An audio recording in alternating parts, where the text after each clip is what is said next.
Hello friends, good morning. स्वागत है आपका एक बार फिर से एक नए न्यूज़ सेशन में। आज की न्यूज़ द हिंदू की न्यूज़ है। काफ़ी अच्छी न्यूज़ है। इसके ज़रिए आप ढेर सारे वर्ड भी सीखेंगे और अपने ग्रामर को भी इम्प्रूव करेंगे। तो चलिए शुरू करते हैं। सबसे पहले न्यूज़ की हेडलाइन को हम देखते हैं। तो न्यूज़ की हेडलाइन है 43 years after death of IAF officer. ये कॉमा है, यहाँ तक की मीनिंग देखते हैं। 43 ईयर्स, देखो 43 ईयर्स के बाद कोई नाउन नहीं है, तो 43 चूंकि प्लूरल है तो इसके बाद हमने ये जो ईयर्स है इसको प्लूरल कर दिया, ठीक है। लेकिन अगर इसके बाद कोई नाउन और आ जाता तो इसको हम 43 ईयर ही करते, तो यहाँ पे हाइफन लगाते, ठीक है। लेकिन ऐसा यहाँ पे कुछ नहीं है। कह रहा है 43 ईयर्स आफ्टर, किसके बाद? डेथ ऑफ आईएएफ ऑफिसर, यानी आफ्टर के बाद जो ये पूरा है इसको एक साथ आप मीनिंग निकालेंगे तो समझ पाएंगे। कह रहा है कि इंडियन एयरफोर्स के अधिकारी की मौत के 43 साल बाद क्या होता है? हिज वाइफ, उसकी पत्नी, रिकनेक्ट्स, फिर से जुड़ती है, विथ फोर्स। फोर्स मतलब इंडियन एयरफोर्स, यानी भारतीय वायुसेना के साथ। यानी उनकी पत्नी भारतीय वायुसेना के साथ फिर से जुड़ी। गेट्स ₹1 करोड़ इन ड्यूज। गेट्स मतलब उनको मिलता है, ₹1 करोड़ इन ड्यूज मतलब बकाया राशि के रूप में। और उन्हें बकाया राशि, आप बोलो कि एरियर के रूप में 1 करोड़ रुपए मिला, ठीक है। इन ड्यूज का मतलब यहाँ पे एरियर से है, ठीक है। तो ये थी न्यूज़ की हेडलाइन। इसमें कुछ खास वर्ड नहीं है, न्यूज़ की हेडलाइन में है। एक सेकेंड।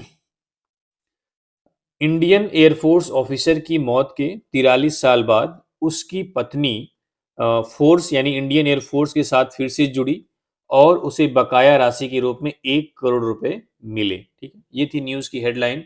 अब क्या कुछ इंसिडेंट हुआ था उनके हस्बैंड के साथ, कैसे उनकी डेथ हुई थी, ये सब सारी चीज़ें न्यूज़ में हैं, उसको हम जानेंगे लाइन बाय लाइन और ग्रामर को भी कवर करते हुए चलेंगे। अब देखिए, कह रहा है 43 years after the tragic death of flight lieutenant Chandrashekhar SI while preventing a train robbery on November 21, 1981। यहाँ तक देख लेते हैं, ठीक है। कह रहा है 43 years after the tragic. Tragic मतलब होता है बिल्कुल दुखदाई या भयानक, आप बोल सकते हो। डेथ मतलब मृत्यु, ठीक है। तो डेथ आपका क्या है, यहाँ पे नाउन है। क्यों नाउन है? क्योंकि द जो आर्टिकल है नाउन के लगता है, तो ये जो नाउन है यहाँ पे डेथ है। और डेथ को और मॉडिफाई करा, डेथ कैसी है? ट्रेजिक डेथ है, यानी बहुत ही भयावह, बहुत ही दुखदाई। तो इसको ये क्या हो गया आपका? एडजेक्टिव, ठीक है। आफ्टर आपका क्या था? प्रीपोजिशन। प्रीपोजिशन के बाद आपको पता ही है कि नाउन आता ही है। 43 ईयर्स, 43 साल, किसके बाद? After the tragic death of flight lieutenant Chandrashekhar SI, यानी कि चंद जो फ्लाइट लेफ्टिनेंट थे उनका क्या नाम था? चंद्रशेखर SI की भयावह मृत्यु के 43 साल बाद। मृत्यु कब हुई थी? कह रहा है वाइल, जब प्रिवेंटिंग अ ट्रेन रॉबरी, वह एक ट्रेन रॉबरी को रोक रहे थे। रॉबरी मतलब क्या होता है? डकैती, लूटना। ट्रेन रॉबरी यानी ट्रेन की डकैती को रोक रहे थे। ऑन नवंबर 21, 21 नवंबर को 1981, 1981 में, यानी 1981, 21 नवंबर 1981 को एक ट्रेन रॉबरी को रोकते हुए, ठीक है। ट्रेन रॉबरी यानी ट्रेन की डकैती को रोकते हुए। प्रिवेंट मीन्स क्या होता है? रोकना। फ्लाइट लेफ्टिनेंट चंद्रशेखर SI की ट्रेजिक डेथ के 43 साल बाद क्या होता है? हिज वाइफ, उनकी पत्नी, रिकनेक्टेड, फिर से जुड़ी, with the Indian air force, Indian air force के साथ, ऑन सैटरडे, सैटरडे को, व्हेन, जब, ओवर ₹1 करोड़ इन एरियर, यानी बकाया राशि का लगभग 1 करोड़ से ज्यादा रुपया, वाज क्रेडिटेड, उनको दिया गया, टू हर, उन्हें दिया गया। क्रेडिट मतलब क्या होता है? जमा करना, उन्हें देना, ठीक है। इसका एंटोनिम क्या होता है? डेबिट। खाते में पैसा आता है तो क्रेडिट होता है, जब जाता है तो डेबिट होता है। तो ये कह रहा है when over ₹1 crore in arrears was credited to her, जब लगभग 1 करोड़ से ज्यादा रुपया उनको क्रेडिट किया गया, इन एरियर्स यानी बकाया राशि के रूप में। तो ये थी पहली स्लाइड। उम्मीद करता हूं इसको आपको समझ में आ गया। एक बार दोबारा से लेजर पॉइंटर्स देख लेते हैं, कैसे कैसे देखोगे आप। कह रहा है फ्लाइट लेफ्टिनेंट चंद्रशेखर SI की ट्रेजिक डेथ यानी भयंकर डेथ या फिर भयावह डेथ के 43 साल बाद। चंद्रशेखर SI की डेथ कब हुई थी? 21 नवंबर 1981 को एक ट्रेन रॉबरी को रोकते समय, ठीक है, रोकते समय।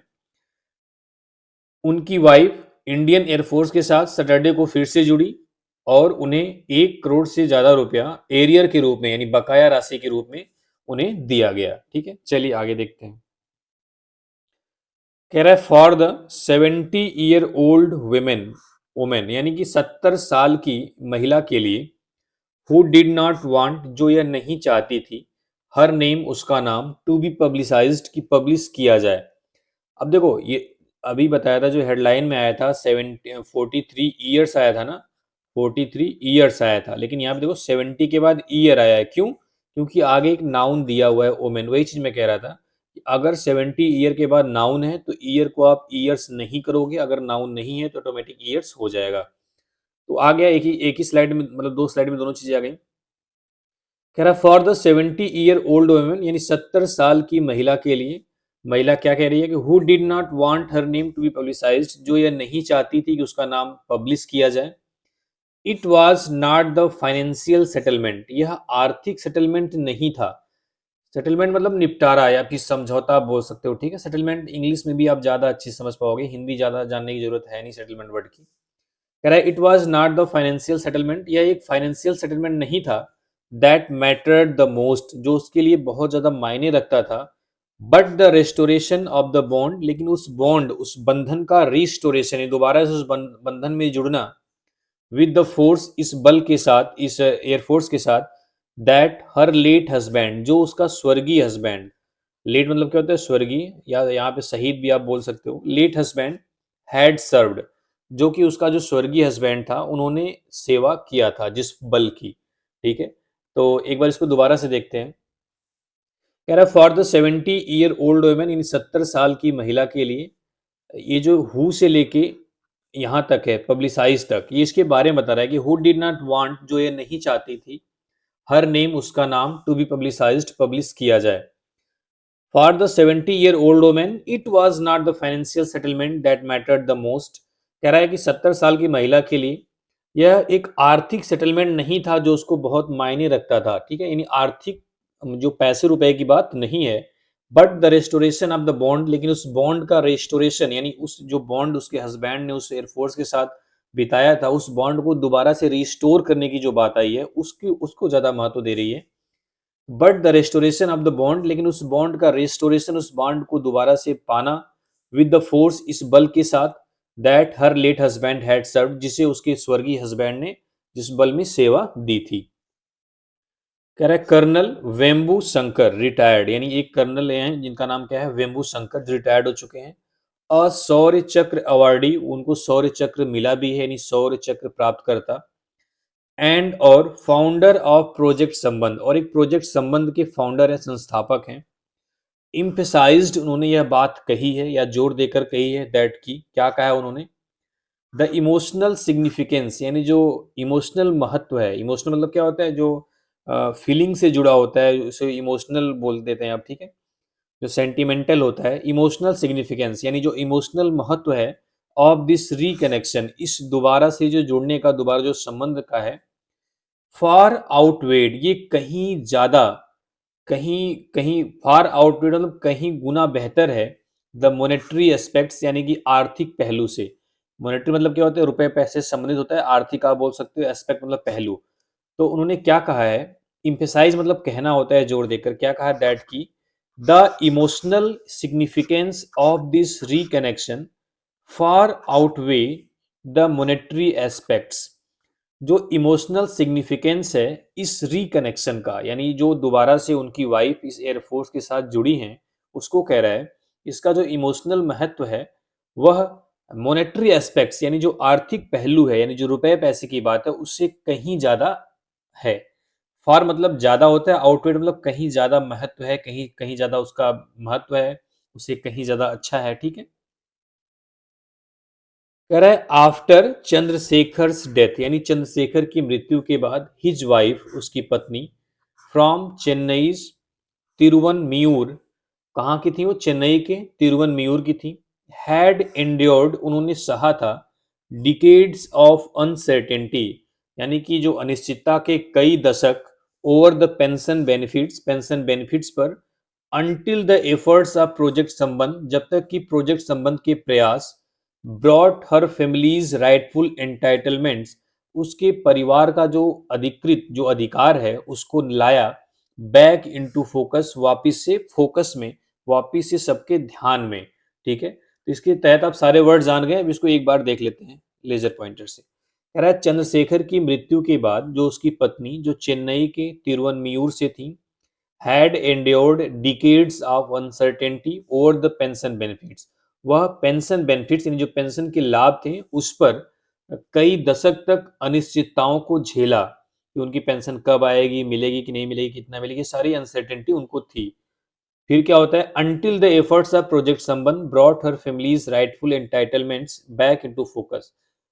एफर्ट्स मतलब होता है प्रयास, और प्रोजेक्ट संबंध, प्रोजेक्ट संबंध, एक प्रोजेक्ट संबंध जो भी बताया गया था, जो फाउंडर थे उनके द्वारा एक प्रोजेक्ट संबंध तैयार किया गया था, जिसके तहत ऐसे लोग जो ड्यूटी ड्यूटी के टाइम में जो मरेंगे उनको तो सारा बेनिफिट मिलेगा ही, जो ड्यूटी से अलग जैसे किसी एक्सीडेंट में मर गए हैं तो उनको न्याय दिलाने के लिए एक प्रोजेक्ट संबंध तैयार किया गया था, उसकी बात कर रहा है। Until the efforts of project संबंध, जब तक कि प्रोजेक्ट संबंध के जो प्रयास हैं, brought her families rightful entitlement back into focus, तो उनके परिवार को मिलने वाला जो राइटफुल एंटाइटलमेंट्स है, यानी जो बिल्कुल सटीक जो अधिकार है, उसको वापस से ध्यान में नहीं लाया। इसका मतलब है कि जब प्रोजेक्ट संबंध के प्रयासों से उनका जो अधिकार है उसको वापस ध्यान में लाया गया, उसके बाद से उनको बेनिफिट मिलना शुरू हुआ। ठीक है, कह रहा है चंद्रशेखर आल्सो फ्रॉम चेन्नई, चंद्रशेखर भी कहाँ से थे, चेन्नई से, तब उसे मद्रास कहा जाता था। वाज ऑन एनुअल लीव, वह वार्षिक लीव पर थे, छुट्टी पर थे। एंड और travelling from Lucknow to Chennai, और वह लखनऊ से चेन्नई की यात्रा कर रहे थे। व्हेन, जब, फोर आर्म्ड रॉबर्स यानी चार, आर्म मतलब सशस्त्र यानी हथियार के साथ, रॉबर्स मतलब डाकू, अटैक अटैक किए, हमला किए, द ट्रेन ट्रेन पर, इन चंबल चंबल में। जब वह लखनऊ से चेन्नई की यात्रा कर रहे थे तभी चार सशस्त्र डाकुओं ने चंबल में ट्रेन पर हमला कर दिया। ये आपको कई बार बताएंगे, जो अटैक वर्ब होती है, जो अटैक वर्ब होती है अपने साथ कोई प्रीपोजिशन नहीं लेती, सीधे उसका ऑब्जेक्ट आता है। ठीक है, अटैक द ट्रेन, लेकिन कब, जब ये वर्ब होती है। ठीक है, अगर ये अटैक नाउन है तो इसके बाद आप ऑन लगा सकते हो। ठीक है, यहाँ पे वर्ब है, V2 है, तो यहाँ पे आपको आगे कोई प्रीपोजिशन लगाने की जरूरत नहीं है। Four armed robbers attack the train in Chambal, तभी क्या होता है, चार सशस्त्र हथियारों के साथ जो लुटेरे होते हैं, जो डाकू होते हैं, वो चंबल में ट्रेन पर हमला कर दिए। कह रहा है ही फॉट बैक, वह लड़ाई लड़े, ही फॉट बैक, वो वापिस से लड़ाई लड़े, टू प्रोटेक्ट, बचाने के लिए, फेलो पैसेंजर यानी साथ के यात्रियों के लिए, बट लेकिन गॉट शॉट, लेकिन उन्हें गोली लग गई। कह रहा है वह सहयात्रियों, फेलो पैसेंजर्स मतलब सहयात्रियों को बचाने के लिए लड़े, बट गॉट शॉट, लेकिन उन्हें गोली लग गई। द रॉबर्स फ्लेड, जो लुटेरे थे वो भाग गए, फ्लेड मतलब भाग जाना, सेकेंड फॉर्म है। एंड और नो पैसेंजर वाज हार्म्ड, और कोई भी पैसेंजर को नुकसान नहीं पहुंचाया गया।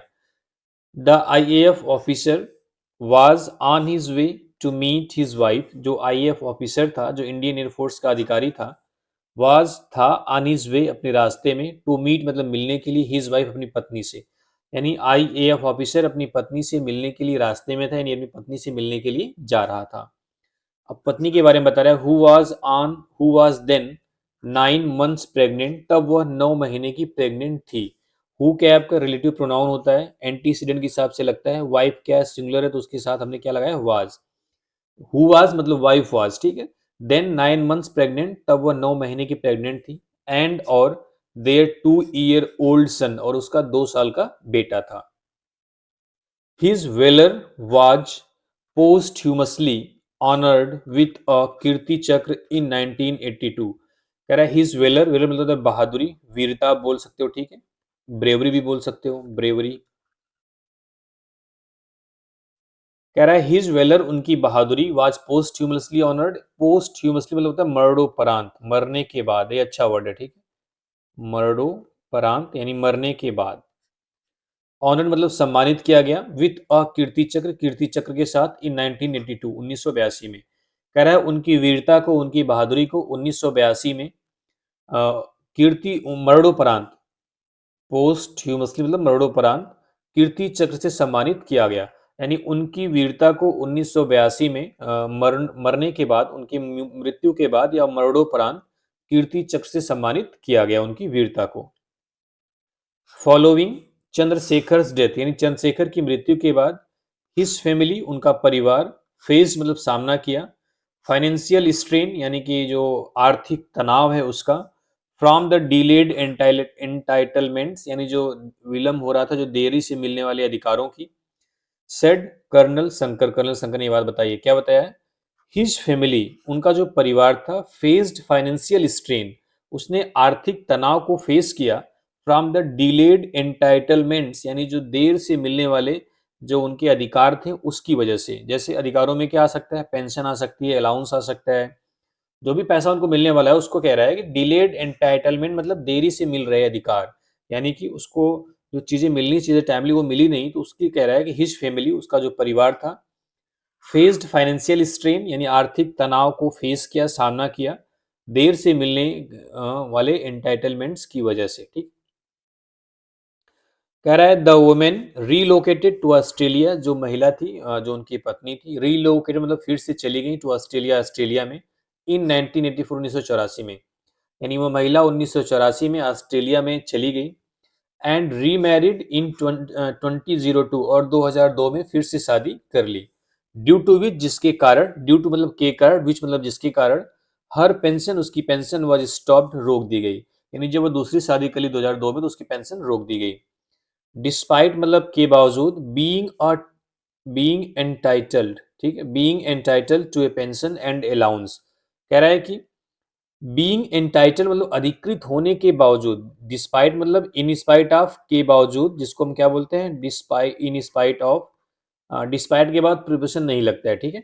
डिस्पाइट बीइंग एंटाइटल्ड यानी अधिकृत होने के बावजूद, यानी अधिकार होने के बावजूद, to a pension and allowance यानी पेंशन और अलाउंस का, यानी कि पेंशन और भत्तों का अधिकार या अधिकृत होने के बावजूद, किसके कारण? ओइंग टू मतलब भी ड्यू टू ही होता है, ठीक है, के कारण, किसके कारण? हर हस्बैंड्स गैलेंट्री अवार्ड, अपने हस्बैंड के वीरता पुरस्कार के कारण। गैलेंट्री अवार्ड मतलब तो शौर्य पुरस्कार, ठीक है, क्या होता है? शौर्य, अवार्ड मतलब क्या है? पुरस्कार।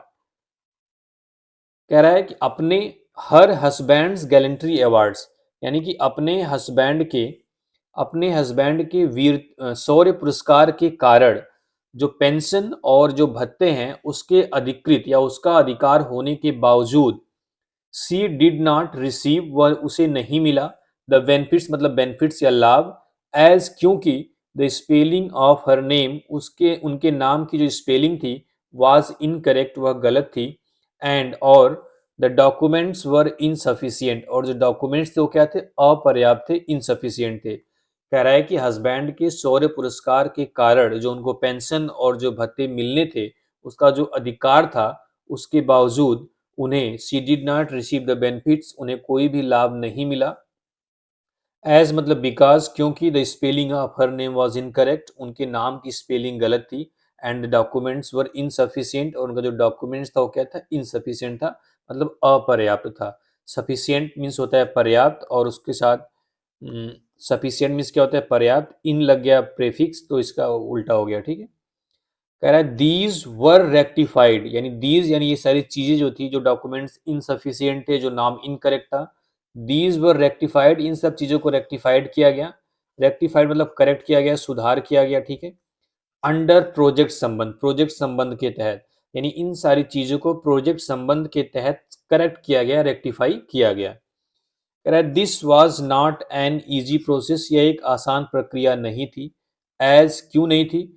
इट इन्वॉल्व, इसमें शामिल था, अंडरस्टैंडिंग रूल्स एंड रेगुलेशन, यानी नियमों को समझना, या भाई कोई भी सरकारी प्रक्रिया आसान नहीं होती, चाहे कोई भी हो, लेकिन इसमें कह रहा है this was not an easy process, ये एक आसान प्रक्रिया नहीं थी, एज क्योंकि it involve understanding rules and regulation, क्योंकि इसमें रूल्स और रेगुलेशन, ये जो नियम है, जो विनियम है, उनको समझना शामिल था, एंड और coordinating with more than 10 agency, और 10 एजेंसियों से ज़्यादा एजेंसियों से कोऑर्डिनेशन बनाना था, टू एंश्योर, यह सुनिश्चित करने के लिए, the correct paper work correct हो, यानी पेपर वर्क की करेक्टनेस को सुनिश्चित करने के लिए 10 से ज़्यादा एजेंसियों से तालमेल बनाना था, इसलिए प्रोसेस इजी नहीं था। कर्नल शंकर ने कहा, क्या कहा? This was not an easy process, यह एक इजी प्रक्रिया नहीं थी, क्योंकि इसमें नियमों को समझना था और 10 से ज़्यादा एजेंसियों से तालमेल बैठाना था, ताकि जो पेपर वर्क है उसको, उसकी जो शुद्धता है, उसकी जो करेक्टनेस है, उसको सुनिश्चित किया जा सके। कोऑर्डिनेट मीन्स क्या होता है? तालमेल बैठाना। कर्नल संकट से ये बात बोली है। तो ये थी न्यूज़, उम्मीद करता हूँ आपको समझ में आई होगी। थोड़ी-सी छोटी न्यूज़ थी, लेकिन वर्ड इसमें ठीक थे, तो जो बिगिनर्स हैं उनके लिए भी अच्छी न्यूज़ थी। चलिए, थैंक यू वेरी